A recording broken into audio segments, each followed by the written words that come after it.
বঙ্গোপসাগরে ৬৫ দিনের মাছ শিকারের নিষেধাজ্ঞায় জেলে পরিবারের দিন কাটছে খেয়ে না খেয়ে।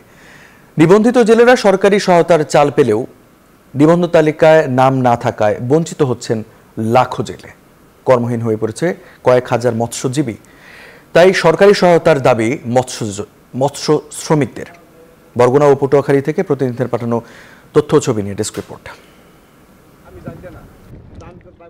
পেশায় জেলে, কিন্তু জেলে নিবন্ধন তালিকায় নাম নেই, তাই মিলে না সরকারি খাদ্য সহায়তা।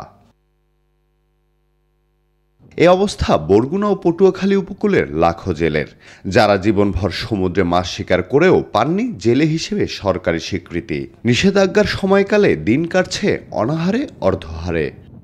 এই জায়গায় 700-800 শ্রমিক খুব কষ্ট করতে আছে।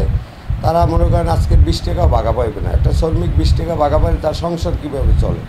এখন আমাকে যে সংসার কেমনে চালামো, সরকার আমাকে দেয়, কিন্তু আমরা হাতে পাই না। চাল ও নগদ অর্থ সহায়তার দাবি এসব মৎস্য শ্রমিকদের।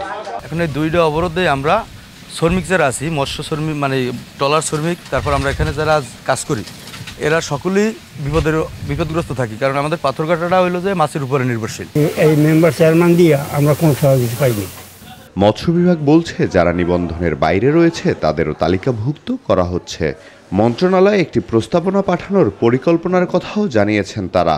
যারা অনিবন্ধিত আছেন এমন জেলেদের আমরা এর ভিতরে তথ্য নিয়েছি এবং আমরা তাদের জন্য যত দ্রুত সম্ভব নিবন্ধন করা যায় তার ব্যবস্থা গ্রহণ করছি। আমরা তো সাহায্য পেতে জেলেদের জন্য, সো যেহেতু তারা জেলে না বাট মৎস্য শ্রমিক, সো আমরা এই বিষয়টা নিয়ে আমাদের মাথায় চিন্তা ভাবনা আছে। আমরা আমাদের এই কথাগুলো আমাদের ঊর্ধ্বতন কর্তৃপক্ষকে জানাবো, যেখান থেকে ডিসিশনটা আর যদি আশা বর্ষে আমরা ব্যবস্থা নিই। ইলিশসহ সামুদ্রিক মাছের প্রজনন বৃদ্ধির লক্ষ্যে প্রতি বছর 20 মে থেকে 23 জুলাই পর্যন্ত বঙ্গোপসাগরে মাছ শিকারের উপর নিষেধাজ্ঞা জারি করে সরকার। Desk report, news 24।